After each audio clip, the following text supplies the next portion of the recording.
down the left field line. It is gone!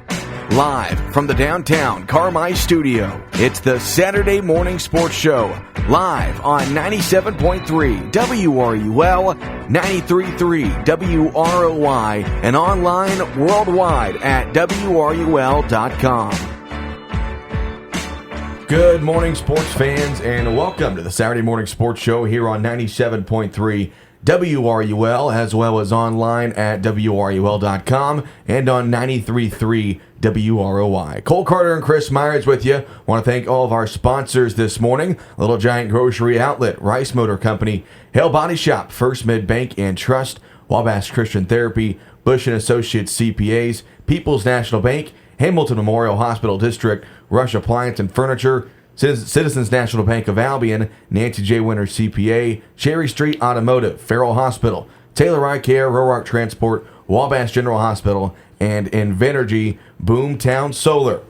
Well, the Carmi White County Bulldogs, a dominant win last night over the Sesser-Valier Red Devils. They defeat the Red Devils for the first time in 8 years, 44-12, the final score. And Chris, we were kind of expecting a Bulldog win, but we did not expect 44-12. No, we talked about last night, we were both in what I call pleasant shock.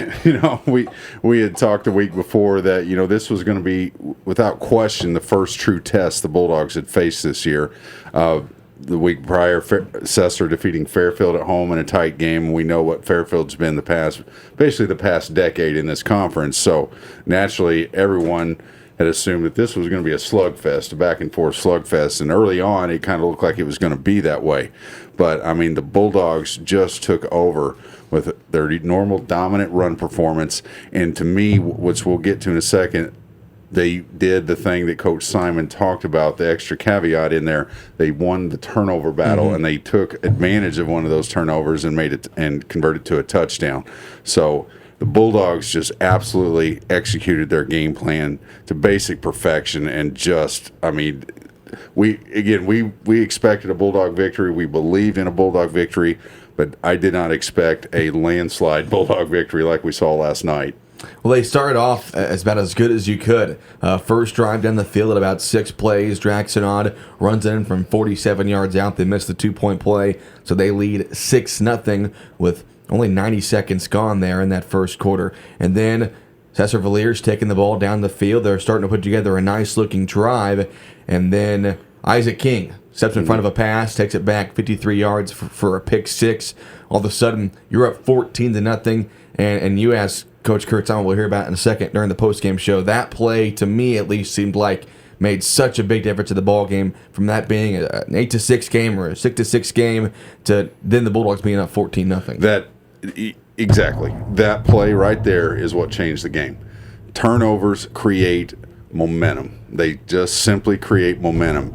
And had the Bulldogs not gotten that, you're right, we both saw it. That first Sesser drive, they were kind of methodically moving that ball down the field. They were answering what Carmi did, and we were both thinking, if Sesser goes down and punches this one in, we're going to have a dogfight. But that pick six, and Kurt said it in the post-game interview, big-time players make big-time plays. We all expect Isaac King to do his thing every night, which he does, 150, 200 yards rushing. But it was that defensive play he made, being in the right spot, taking that screen pass, picking it. It was just a quick little, almost like quick screen, and he was in the right place, pick six. But again, also what kind of helped set that up, not to take away from the play Isaac made, but I've said week to week, the danger of running a shotgun-only offense is you have to depend on every snap to be perfect. Anytime a snap is bobbled or goes over the quarterback's head, it's instant disaster. And on that snap, the Sesser-Valier quarterback had to go literally back behind his head and catch that ball. And that extra second it took for him to recover that and throw it gave King time to step in front of that and get pick six.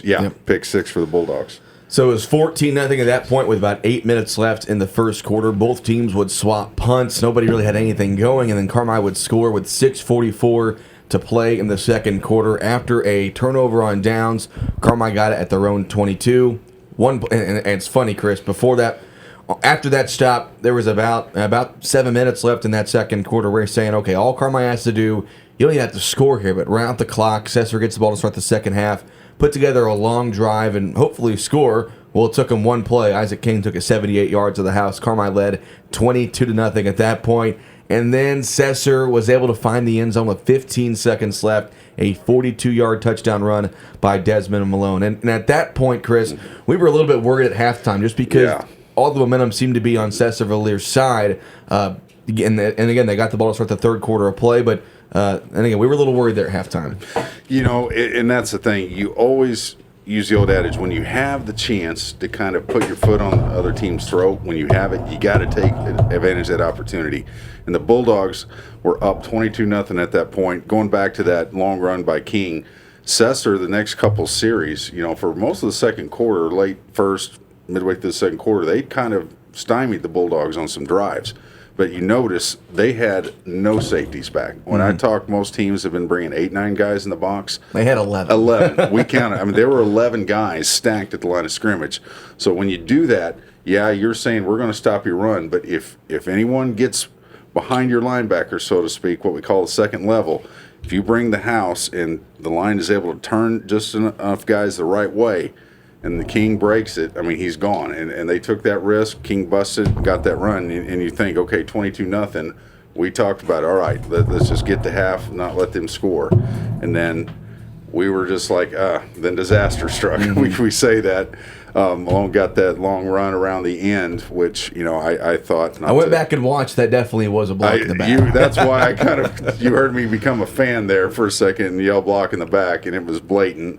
And I'm sure when Coach Simon sees the film today, he'll see that as well. But and again, we both thought it. They had the opportunity to kind of really put the clamps down, but Sesser had some life. And so our concern, as Coach Simon's was, as he said after the game, was, okay, did we just waste an opportunity to take the life out of Sesser? Did we just give them some momentum? And when they came out in the second half, it started to look that way. Yeah, so the Bulldogs led 22-6 at the half. Sesser-Valier got the ball to start the third quarter. Took over 6 minutes of clock off that third quarter clock, but they faced a fourth, and I believe it was 4th and 3 deep into Carmi territory. They run a quarterback run. Bryson Moore shoots through there and makes the stop, and really from that point forward, it was all Bulldogs. But that was, we talked about at halftime, that first possession was going to be the possession of the game going forward. Bulldogs got the stop, and that was an early sign of how the rest of the game was going to go. We had talked about the week before, too.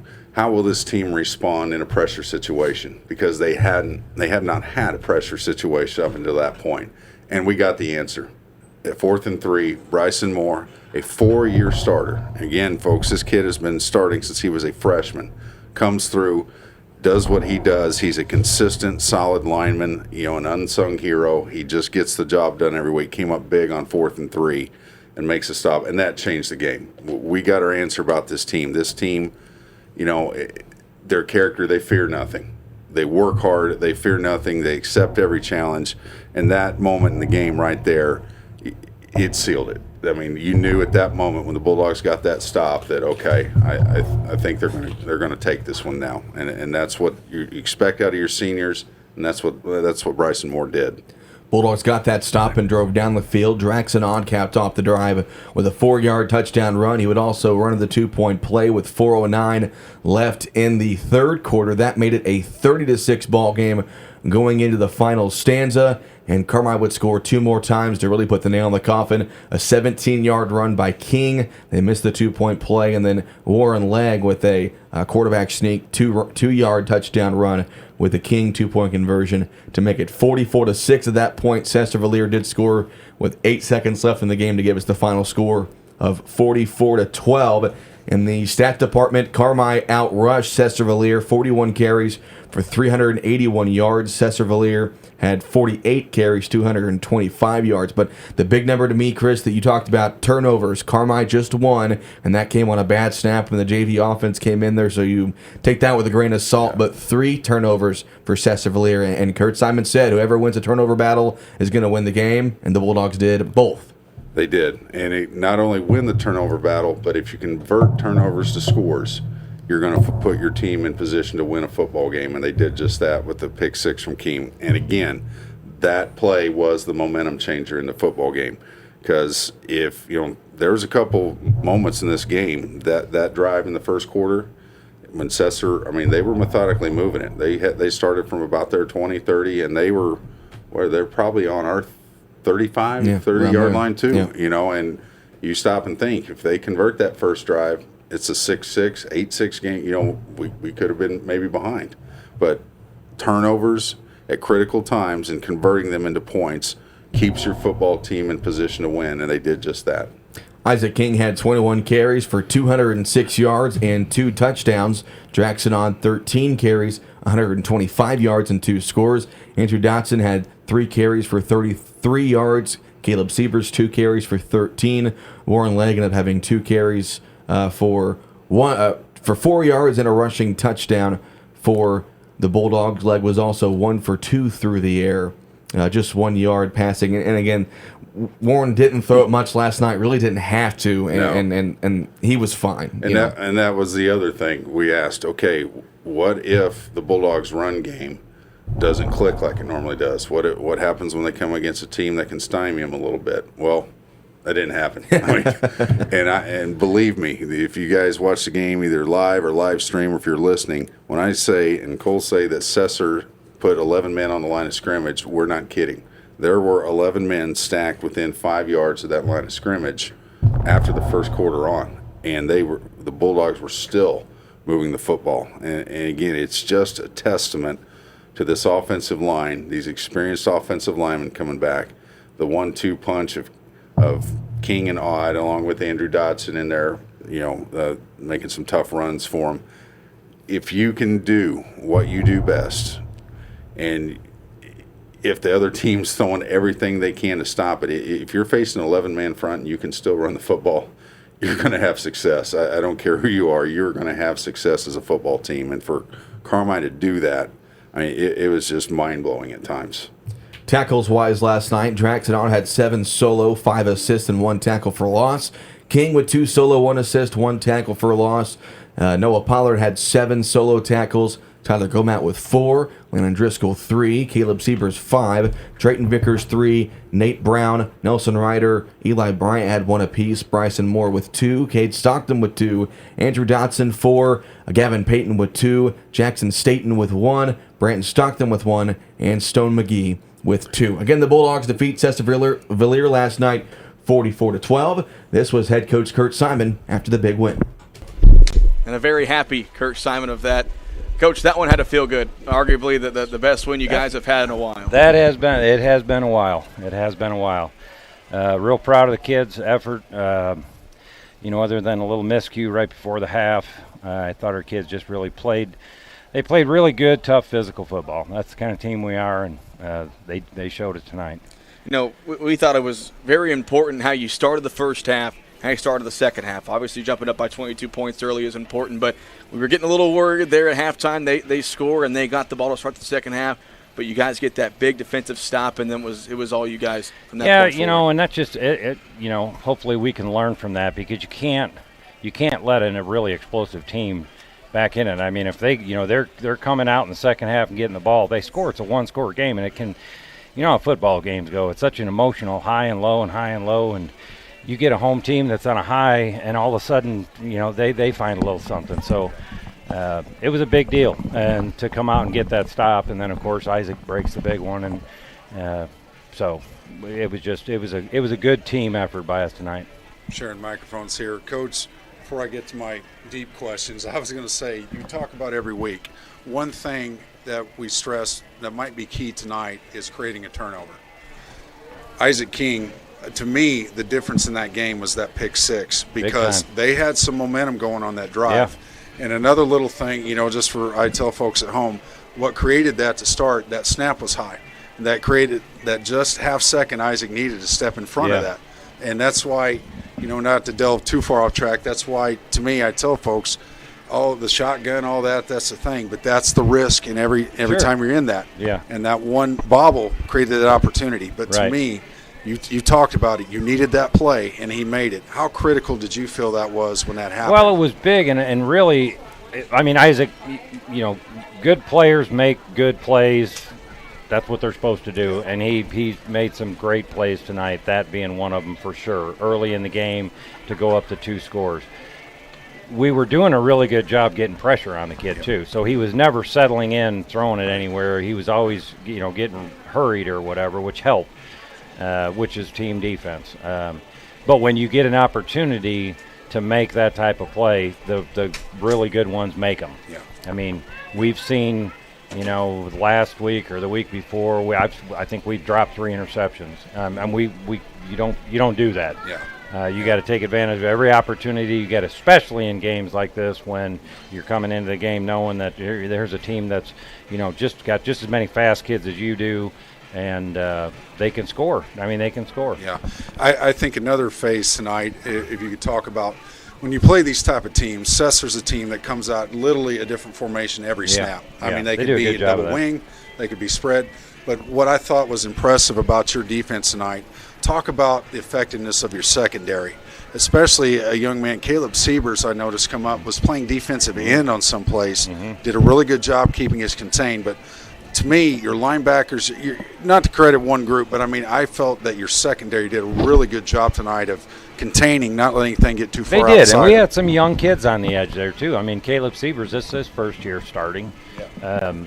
And then we had, Noah Pollard was out there and Trey Vickers was out there. We had some young kids that were in positions, but Coach Wolf does a great job with our defense, and we lined up in a scenario where if they came out in this formation, then we got to move to this, but we're going to start in a vanilla, so to speak, formation that covers the whole field, and it makes us a little more susceptible up the middle because we only have 4 down guys, and we always have played with 5. But we needed to do that because of what you're saying. They come out in multiple formations, and they got a lot of kids that can run, so you have to cover, from sideline to sideline. And I thought our younger kids did a really good job tonight, making plays out there. So. And again, I credit that to those guys and their work ethic, and I credit that about our I'm always going to talk about our senior leadership and stuff, and they get better during the week, and they get their opportunities to get in games like this, and that's when you get a chance to get your jersey on the field, and you may never come off again if you play well, So real proud of those guys. Last question for me. One of my favorite quotes from you was, to be a good football team, you need a good offensive line and a good defense. And it seems like this year, that's obviously Drax and Isaac, Andrew, those guys are doing what they need to do. But it's the guys up front, and 11 on the defensive side of the ball that are helping this thing work. And it's not a coincidence I'm looking at 2 offensive linemen right now that you would say that. I always have said that. How good is your defense? Do you got guys that will run around and be physical and hit you? And then how good your offensive line. You have to start this game up front.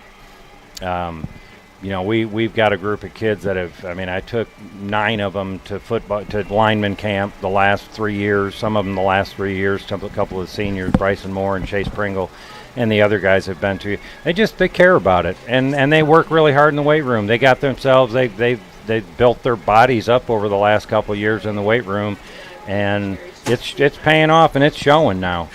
We feel very confident that they can line up and push people around a little bit.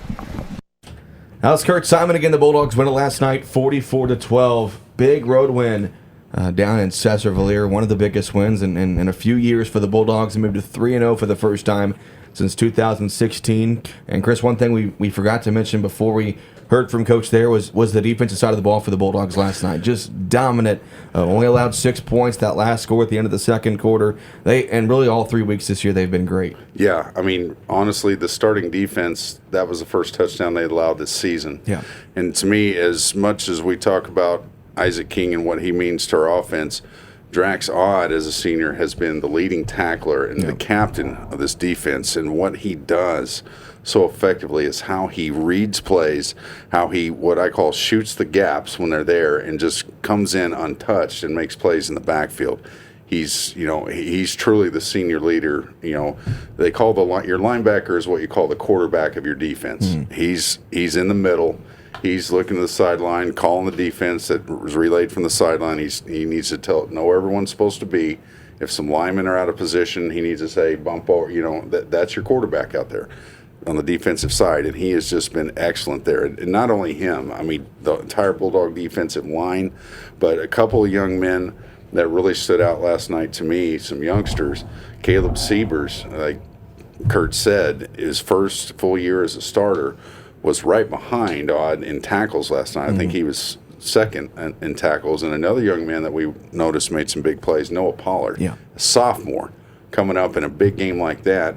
And we saw him make a couple of tackles in the backfield, doing a nice job. So when you got a youngster, especially a sophomore, that can come into a big game like that and make contributions, that's a testament to your defense. And again, I can go back to being a fan here and saying blatant block in the back, how Sesser got that score. But, that was the first touchdown the starting defense had given up this season. So we for as much as we talk about this team offensively, it's just as much as what their defense have done these first 3 games to contribute to their success as anything. Other scores in the BDC last night: Hamilton County takes down Edwards County 32-3. The Foxes moved to 2-1 on the year. They've won 2 in a row. Flora gets past El Dorado 20-16. Last we had heard in that game last night, the Eagles were actually winning in that game 16-14, but the Wolves get the win 20-16. Johnston City all over Fairfield, bit of a surprise, 36-6, the final score there. And then CZR and Vienna Gorville will play later on today at 11 o'clock. In the Little Illini Conference, Mount Carmel defeats Casey Westfield 48-6. Lawrenceville over Newton 34-7. Robinson over Marshall 40-13. In a couple of non-conference games, Anna Jonesboro defeats Massac County 41-20. Carterville over Murfreesboro 49-28. Heron gets past DuQuoin 20-14. Harrisburg over Paris 35-7. West Frankfort over Sparta 41-14. Benton shuts out Pinckneyville 42-0. Nashville over Westland 33-0. And looking over to Indiana, a couple of scores over there. It was Mount Vernon shutting out Jeffersonville 48-0. Boonville over North Knox in overtime 13-7. Vincennes Lincoln all over Evansville Central 55-6. Jasper over Bossy 41-14. It was then let's see. I know Gibson Southern got a big win last night over South Warren in Kentucky. 28-24 was the final there. Wrights over North 38-15. Castle over Harrison 21-8. And last one, Memorial over Mater Dei 22-6. That's about going to wrap things up as far as last night. We'll take a short break. We come back. We'll have a special guest right here on the Saturday Morning Sports Show on 97.3 WRUL and 93.3 WROY.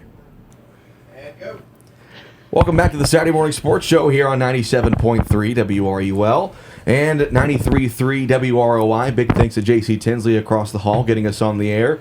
Cole Carter and Chris Myers now being joined by junior high softball head coach Kelsey Rankin, formerly known as Kelsey Rogers. Kelsey, thanks for swinging by this morning. Hey, thanks for calling me up last minute to come in here. Happy to be here. It was last minute, so I do appreciate you coming in last minute. But Kelsey, you guys are about being a junior high baseball coach. I kind of know how the schedule's going. You guys got a week of the regular season left, and then regionals. No, things have been tough this year. You guys have a lot of youngsters, but I think only 2 8th graders this year. Kind of how have things been going? I just keep telling everybody it's just a rebuilding year. Definitely lost a ton of good 8th graders last year that all started, so definitely rebuilding this year. So lots of 6th graders. I kept a lot of 6th graders. I have 3 or 4 starting every single game. Our pitcher-catcher duo are 6th graders, just very young and a trying year, but we're getting better every day. So that's all I can ask for. So, and that can be a two-edged sword, having a young team compared to a veteran-led team. Obviously, you call it a rebuilding year, but that also means when those 6th and 7th graders get up to be 8th graders and they have the experience, that's when you see teams that make those big runs and have those really successful years. Definitely, yeah. I keep telling them, we are playing tough competitors too, and they're just big girls. Like, we know they're 8th graders, and I have a lot of confidence in this 6th grade group and 7th grade group to come out next year and the year after and just be back to a winning record and potentially moving on with past regionals. So definitely looking forward to the next couple of years, but we still have a lot of potential with the remainder of the 2 weeks we got. So. And it's got to be a little bit difficult, especially being your first year as the head coach, just because you're, obviously you look for the upperclassmen to kind of take the lead and be leaders, but only having 2 of them this year. How has that been from a coaching perspective, just trying to look for the underclassmen to be a leadership role and try to help the team out? Right. Me and my assistant, Coach Chappell, we just tell the girls, when you're out here, you could be a 6th grader, 7th grader, 8th grader. We really don't care, but you just take a leadership role, especially with only having 2 8th graders. I tell my 6th graders, if you can be that confident role and leader, then go for it, I've got Emily Hollingsworth, who I have a lot of confidence in her coming up in the next year. She has been super tough. Really learning how to catch, and she's made lots of progress. So I look for, having those 6th graders come back next year and just being a leader. And Eva Adberry, she has been our leader this year, as well as Grace.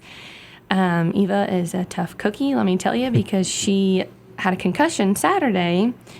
Not any sport related, but she came out yesterday. She was cleared. So definitely a leader, and, she wants to be out there. So those are the girls that I'm looking for, that want to be out there. So, yeah. Well, my question, I've always told the oddball mechanics question out there, so to speak. Baseball, I understand, is a sport where your pitcher has to have limits as far as pitches and things, and you have to rest.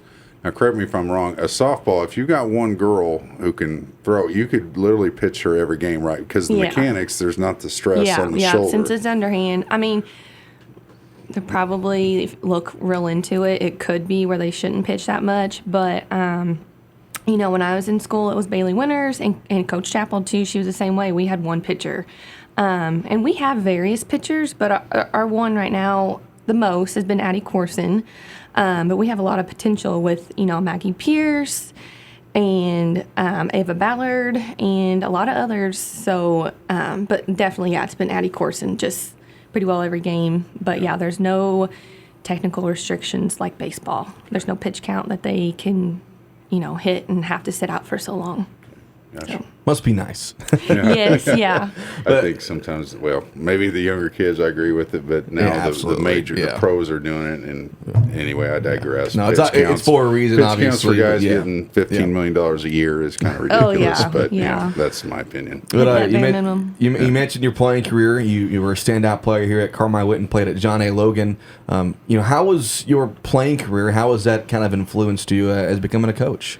Well, as soon as I graduated, I had Coach Coleman ask if I wanted to volunteer, and of course, I've always had in back of my head I wanted to coach. But so she kind of got me involved, and she's been my mentor as far as just dealing with middle school girls in general. So I'm very fortunate to kind of get this role, and I'm looking forward to the years to come, and hopefully, 10 years from now, my little girl, Ella, will want to follow in my footsteps too. So we'll see when that point comes. But it's definitely different than playing. But, I enjoy it. So I think one unique thing that you mentioned here, you always, having done junior pro football for years, you always wanted to make it your goal. You're in connection with the high school coaches. You're trying to keep the program, the system you run, the plays, you're trying to keep it the same, create some unison from top to bottom, because your goal is to get them to high school, to make them good players, and to be kind of in conjunction with the high school program. I think what you have a very unique working relationship, because you're the head coach in the fall of the junior high, and Coach Chappell is your assistant. And then in the spring, you guys turn around and flip-flop it. She's the high school coach. You're the assistant. Yep. How unique and how beneficial is it having her work alongside you, and then vice versa in the spring, to kind of keep things cohesive throughout the program? Right. We enjoy it. She pretty well takes over all the pitching because I'm not, she was a pitcher. So that's where we kind of, glue together with what we both know and can contribute. So I really enjoy helping her in the high school, and we have a lot of similarities as far as what we agree with as far as coaching-wise, because, coaches can be coaching for years but have different ideas and philosophies on everything. So we pretty well agree with everything. It's kind of like if I'm thinking it, she said it, and if she said it, I'm thinking it. So we're looking forward to rebuilding and making a solid softball program in Carmi. So, and I think that's huge what you said. You guys literally know what each other think, know how each other work, because that can create some, if one program is teaching one thing and they get up to the next level and it's complete opposite, you can have, it can create friction, it can create a little confusion among the kids. So I think it's a great thing that you guys are able to work together the way you do. Definitely. So, yeah. Yep. Your brother-in-law, Devin Rankin, he's my assistant at the baseball level. Have you guys, over the past couple of months, been able to kind of, share minds in terms of coaching on the diamond? Yeah. I called him last night because, he was fired up about that time limit that they had last night. And, he's basketball. So, and baseball, obviously. He played baseball. But, yeah, we feed off each other a little bit and sometimes give each other crap as far as this and this, but he enjoys it and I enjoy it, and it's fun to kind of be doing this together. Like, I stayed last night and watched the rest of their game, which was a nail biter too at the end, but we enjoy doing it too. So. And you like to give us a rundown of your roster, mention all your girls? Yeah, age? So we have 15. We have 2 8th graders, Eva and Grace, Eva Adbury and Grace Sneed. 7th graders, Maggie Pierce, Alex Voppel, Bree Hill, Briley McAllister, Bailey Buchanan, Zoe Walkenbach. And then we have a huge group of 6th graders. So we have Brinley Nelson, Sid Stallings, Ariel McWhirter. I always pronounce her last name wrong. Addie Corson, Emily Hollingsworth, Emsley Damery, and Ava Ballard. And like I said before, we've had a huge chunk of those 6th graders coming in and playing with us this year. So young team, but next year we're not going to be that young team. Mm-hmm. So looking ahead at your guys' schedule this week, if it's the same as ours, you guys are at home against Flora on Tuesday, correct? Yeah, for 8th grade night. Yeah, and then you guys will have Mount Carmel at home on next Saturday. Yes. And then is your guys' regionals at home, or where is regionals? Yes, we host regionals too. We also have one more game than you guys. We play Monday against Grayville. Okay. So that'll be our last regular, and then looking forward to hosting regionals. Mm-hmm. So. And so fans at home will get the chance to come see you guys play at Archie Brown. That's something else. You guys have played at Archie Brown Field for the first time in a couple of years. I know you worked hard to get the field ready. And how's that going, that perspective? Oh, we're so excited to be back. Huge thank you to the city. They've done a tremendous job helping us get lights put up. And, I kind of messaged the mayor as soon as I figured out that the city owned it. And he was all over it with helping us get it ready. And we've just it's a nice facility that just kind of sat for too long. So we're looking really forward to getting some money rolling in and doing some stuff to the field that we want to do. We've got some big ideas and plans, but it's just going to take a couple years to get to that point. But yeah, we're excited to be back. If I give you one final note of encouragement, like you said, you have a young team, and there's years you take your lumps, but it's the lessons they learn through this, that's going to build them as they go forward in high school. So, keep doing what you're doing. Get these youngsters, they're going to have experience. It's going to turn around for them. Right. They just keep working hard and listen to you. But if we encourage you that way, it's about building them. And once you do that, things will roll for them eventually. Right. I keep telling them, I enjoy winning. I enjoy sports. But, at the end of the day, it is a game. Right. But our motto, or whatever you want to call it, for this week was just to get 1% better. If you can get 1% better each day, then you're succeeding, and it goes beyond just being a softball player. So just being a good overall person, it's just good to be in any sort of sport you can be in. So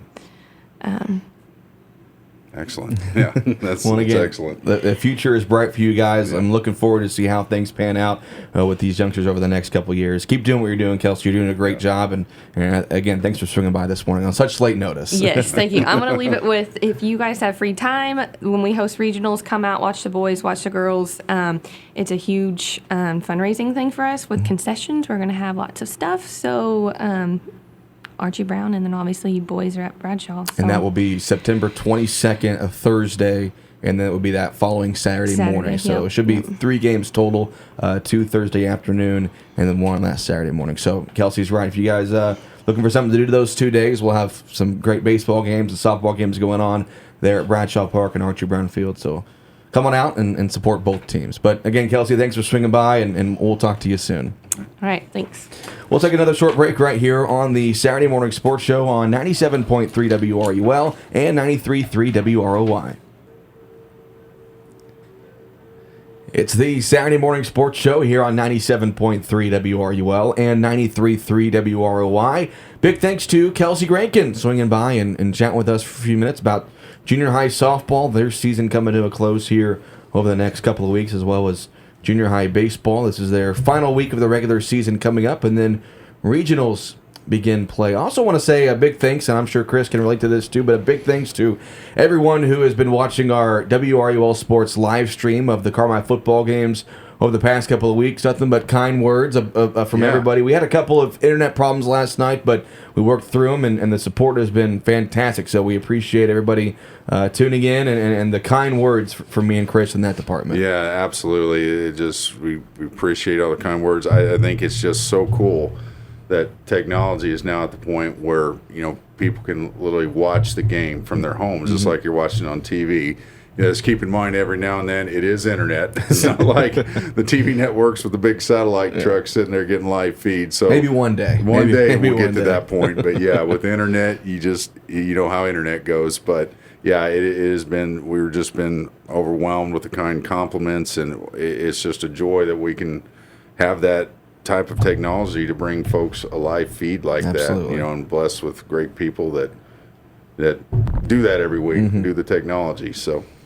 Taking a look at scores from this past week, all the way back on Monday, junior high JV football actually was the only team in action on Labor Day. They played in the late afternoon at Vienna. They beat them 44-6. Mitchell Edwards threw a couple of touchdown passes, one to Merrick Milhorn and one to Cade Stockton. Cade Allen and Cale Wiggins both rushed for touchdowns, and Noah Pollard had 2 rushing touchdowns on the day. The JV squad, they're 2-0 on the year. They'll be at home on Monday against Sesser-Valier. Back on Tuesday, the boys golf team beat Gallatin County but lost to Flora at home 175 to 178 to 188. Also on Tuesday, the volleyball team defeated Flora in 2 sets, winning 25-10 and 25-14. The cross-country teams began their season at the Hamilton County Invite on Tuesday, and the boys took home 3rd place. Junior high baseball lost in El Dorado on Tuesday by a final of 4-3. On Wednesday, the volleyball team went 2-0 in their first 2 matches of the NCOE tournament. They defeated Thompsonville 25-14 and 25-16. They then beat El Dorado 25-22 and 25-19. The girls' tennis team was swept by Carbondale 9-0. The JV squad did defeat Carbondale 13-9 there on Wednesday. Junior high baseball fell to Gallatin County 9-2. The Bullpups were leading 4-2 in that game going into the 6th inning. Then on Thursday, the Carmi volleyball team took down Hamilton County in their first match. They're on the 2nd day of the NCOE tournament in 2 thrilling sets, 25-21 and 30-28. That set up a championship match between CWC and NCOE. And the Fighting Cardinals got the best of the Lady Bulldogs, winning in 2 sets, both by the score of 25-19. That win gave the Cardinals the tournament championship, and it also gave head coach Jacqueline Melton her 400th career win, so congratulations to her. Carmi freshman Caroline Simmons was named to the all-tournament team there in NCOE. They've had a great start to the season, by the way. The girls' tennis team, they defeated Fairfield on Thursday on the road 6-1. And the boys' golf team had a rough afternoon in West Frankfort that day as well. They fell 169 to 196. And cross-country traveled to West Frankfort on Thursday on the girls' side. Gabby Conover finished 17th, Allie Pollard 34th. For the boys, Tanner Spence finished 11th, Trey Dixon 34th, Luke Bowlerjack 43rd, Lane Conaway 63rd, and Ian Mosier 65th. Then yesterday, the junior high baseball and softball teams traveled to Massac County. Softball fell 15-0, and then junior high baseball fell 13-12. And you heard Kelsey Rankin referring to what happened yesterday. So just letting fans at home know I'm the junior high baseball head coach, and of course I didn't go last night to the game, which I hated, but went to the football game in Sesser for the radio, and my assistant coach Kelsey Rankin went as the head coach, and he said as soon as he got there, the home plate umpire said, "Hey, we're going to play on a 2-hour time limit." Well, of course, about an hour and 55 minutes in, Massac County scores a run to go ahead in the 5th inning, and he calls the game. So he wasn't too pleased, and I don't blame him there. And you hate that for the kids, obviously. And that was a game, he said that we trailed 9-3 late in the innings. We came back to tie it up, and the game ended short. It is what it is. That's how sports are. You don't win them all, but I heard that, and I hated that for our kids. Just 2 questions I have. Number one, did they have lights on that field? I don't know. Okay. I would imagine it is their high school field as well. Okay, and it's so they have lights. Massac County, I would imagine they have lights. And then where was the ump in a hurry to get to? And I'm sorry. And then if it was the other way around, Trust me, you're thinking the same thing that all Carmine fans were thinking. Run, would he have still stopped the game? Those are questions. Just questions. Just putting it out there. You live and you learn. But hey, overall, I was happy with the effort from our kids yesterday. Looking ahead at the calendar for next week, today and next week, a lot of teams in action today. Boys golf, they're at the Benton Invitational. Girls tennis is at the Heron Invitational. And volleyball, they're playing in their 2nd tournament of the week. They are at the Benton Tournament all day today. Junior Pro Football back in action tonight. They are on the road at El Dorado at 5 and 7 o'clock. On Monday, the boys, girls, and golf teams will host Ziegler Royalton. Volleyball will travel to Edwards County. They're trying to get revenge on their only conference loss so far on the year. That's on Monday. Then on Tuesday, boys golf will travel to Flora. Junior high baseball and softball will host Flora. That will be 8th grade night for both of those teams. As Kelsey mentioned, I forgot to put on here, junior high softball plays Grayville on Monday. Then on Wednesday, boys and girls golf will travel to Fairfield to take on Fairfield and El Dorado. Girls tennis will host Marion, and that's all for Wednesday. On Thursday, girls tennis is at Salem, volleyball is at Hamilton County, and cross country is at NCOE. And then next Friday, junior high baseball will host Mount Carmel, and the Carmine football team will host CZR. Next Saturday, boys and girls golf is at Salem, junior pro football is home against Flora, and junior high softball is at home against Mount Carmel. So all the fall sports teams and the cross country is in action. All of them are in action this fall, and the NFL starts tomorrow. We'll get to that here in a minute, but it is officially the best time of the year. All the fall sports in full swing, and it's a busy time but a fun time. Oh, agree with that. Like mentioned before, if you're a football fan, it's the greatest time of the year. And, if you're a baseball fan, here in a couple of weeks, that'll be winding down and getting to postseason. So you got a lot to choose from this time of year. We'll take our last break of the day. When we come back, we will have our Terrible 10 picks right here on the Saturday Morning Sports Show. Final segment right here on the Saturday Morning Sports Show on 97.3 WRUL and 93.3 WROY. Again, a big thanks to Kelsey Rankin swinging by earlier this morning to talk to us about junior high softball. Well, last week we had Terrible 10 history made here on the show. I had a conversation with Jason Craig earlier today. He says the best anyone has done in the Terrible 10 picks was Chris Lucas one time, went 9-1. Ladies and gentlemen, Chris Myers went 10-0 last week. So we'll no need to stand. Everybody remain seated. No need any standing ovations. That's what we're doing. Standing ovation. Thank you, Cole. I'd only asked you. That was eating you alive. How many times I asked you last night? Like 10, 3 or 4. 10. You were keeping it a secret on purpose. I could tell. Well, and to be honest, I had all of the picks here at the studio. So when I got here this morning, I was kind of up. I was like, come on. Yes. So if any of you do FanDuel, here you go. Listen. No, I'm kidding. It's called luck, folks. It's just called luck. Chris went 10-0. I went 8-2. So he's got a slight 2-game lead in the standings. 16-4. I'm 14-6. But of course, the NFL starts tomorrow. So we've got 3 college games that are going on today. A couple of big matchups, and then 7 NFL games tomorrow. So let me find a pen. And we will get so these. Get ready to make history again. Get some more history rolling potentially. Another 10-0. All right. All right. Our first college game, very interesting today, going on in Pittsburgh. It's number 24 Tennessee and the number 17 Pitt Panthers. Who you got? Well, I don't want to offend you because I know you're a Pittsburgh guy and through, but I'm sorry, I'm going to have to take Tennessee. Hey, I think this is the year they finally make their move in the SEC. I will go with the Pitt Panthers. They had a big win last week over West Virginia in the backyard brawl. I will go with the Panthers there. So we're already differing picks here. So also going on later on today is number 20 Kentucky at number 12 Florida. Luke Simmons, I made the mistake last week. I'm picking your Gators this time. They got me. I picked Utah last week and over Florida, but I will pick the Gators here. Well, I'm going to kind of go against the grain on this one. And even though Florida at home is normally the favorite in a kind of between tight rankings like this, but I'm going to go with the Wildcats. Number one, Mark Stoops. What he's been able to do at a football program that was basically putrid before he got there, at a completely basketball school. I always root for football programs that are bad, that are at basketball schools like Kentucky, Duke. If a coach can go to programs like that and turn your program around to the point where they're consistent bowl contenders, 10-win teams, you got to give mad props to guys like that. So I'm going to take Kentucky in a nail biter. So I go Florida. Chris goes UK, our final college game for the day. Number 9 Baylor at BYU. Interesting game. BYU being the home team, you want to lean towards them a little bit, but I will go with the higher ranked team. I'll go with Baylor here. Yeah, I'm going to take Baylor too. Explosive offense. They can light up the scoreboard. I'm going to take Baylor as well. So that's our 3 college games for today. Now moving on to tomorrow, 7 NFL games, all interesting NFL games. First one being the New England Patriots at the Miami Dolphins. Who you got, Chris? I'm going to go ahead and take the Dolphins in that one. I'm right there with you. The Patriots can't figure out who's calling plays. Bill Belichick's grumpier than ever. I don't see it being a good year for New England. Biggest thing for me in that, week 1 in Miami, it's going to be hot. New England's not necessarily used to that, so and Dolphins could have a good year this year. Yeah, I will go with Miami as well.